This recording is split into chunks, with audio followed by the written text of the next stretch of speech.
বারাসাতের খবরে নজর রাখবো। জমা জলের মধ্যে দিয়ে যেতে গিয়ে মৃত্যু হলো এক মহিলার। এলাকার বিদ্যুৎ সংযোগ বিচ্ছিন্ন করে মহিলার মৃতদেহ উদ্ধার করে পুলিশ।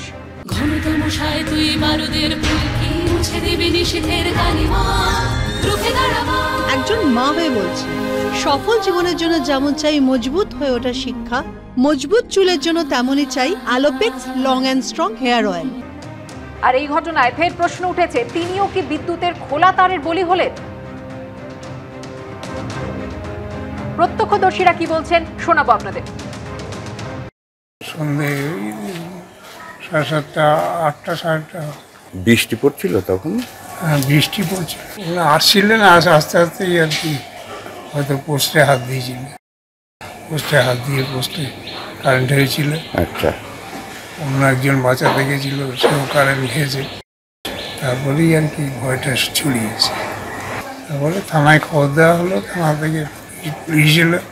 পুলিশের এদিকের কারেন্টের স্ট্রিট লাইটের কারেন্ট অফ করে ওনার বডি নিয়ে চলে গেল।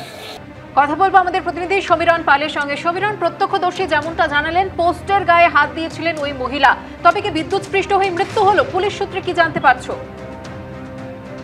দেখো, পুলিশের তরফ থেকে এখনো পর্যন্ত নিশ্চিত করে জানা যায়নি, তবে যেটা ময়নাতদন্তের রিপোর্টে নিশ্চিত করে জানা যাবে এমনটা পুলিশের পক্ষ থেকে বলা হচ্ছে। তবে ওই মহিলা, যার বয়স 58 বছর, বারাসাতের হৃদয়পুরের বাসিন্দা অঞ্জনা বিশ্বাস, তিনি রোজকার মতো একটি কোচিং সেন্টারে কাজ ছেড়ে বাড়ি ফিরছিলেন রাত্রি 9:30টার পর, এবং সেই সময় বারাসাতের ডাকবাংলো মোড়ের কাছে কোকো বাগান দিয়ে যখন যাচ্ছিলেন তখন প্রচন্ড বৃষ্টি হচ্ছিল এবং রাস্তা পুরোপুরি জলমগ্ন। রাস্তার পাশের বাতিস্তম্ভে তিনি হয়তো কোনোভাবে হাত দিয়েছেন, এমনটাই প্রত্যক্ষদর্শীদের বক্তব্য। তারপরে তিনি ছিটকে রাস্তার পাশে পড়েছেন এবং তাকে বাঁচাতে গিয়ে একজন পথচারী তিনিও জখম হন।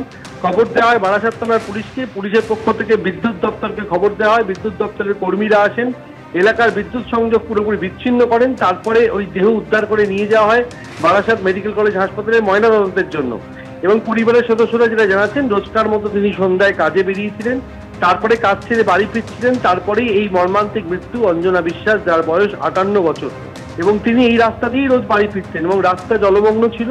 এবং যেটা মনে করা হচ্ছে যে রাস্তার পাশের যে বৈদ্যুতিক যে বাতিস্তম্ভ, সেই বাতিস্তম্ভ কোনোভাবে সেখানেই বিদ্যুৎ পৃষ্ঠ হয়ে তার মৃত্যু হয়েছে কিনা সেটা অন্য কারণ খতিয়ে দেখা হচ্ছে। তবে রাস্তার ধারে ধারে পুরসভার পক্ষ থেকে এই ধরনের বাতিস্তম্ভ লাগানো হয়েছে এবং যেহেতু প্রবল বর্ষণ হচ্ছিল, সেই কারণে হয়তো কোনোভাবে সেখানে বিদ্যুৎ পৃষ্ঠ হয়েই ওই মহিলার মৃত্যু হতে পারে, এমনটাই আশঙ্কা করা হচ্ছে। তবে এইভাবে এক মর্মান্তিক মৃত্যুর ঘটনায় এলাকায় শোকের ছায়া নেমে এসেছে। তার পাশাপাশি তোমাকে বলি, কোকো বাগান এই এলাকায় একটু বৃষ্টি হলেই রাস্তা জলমগ্ন হয়ে যায় এবং এই ঘটনায় দেখে আতঙ্কিত অন্যান্য পথচারীরাও। ধন্যবাদ সমীরণ। সন্ধে 7:30, 8টা, 7:30 বৃষ্টি পড়ছিল তখন। বৃষ্টি পড়ছিল, আসছিলেন আস্তে আস্তেই আর কি, হয়তো পোস্টে হাত দিয়েছিল, পোস্টে কারেন্ট হয়েছিল। আচ্ছা, অন্য একজন বাঁচাতে গেছিল, সেও কারেন্ট খেয়েছে। তারপরেই আর কি ভয়টা ছড়িয়েছে। তারপরে থানায় খবর দেওয়া হলো, থানা থেকে পুলিশ এলো। পুলিশের এদিকের কারেন্টের স্ট্রিট লাইটের কারেন্ট অফ করে ওনার বডি নিয়ে চলে গেল।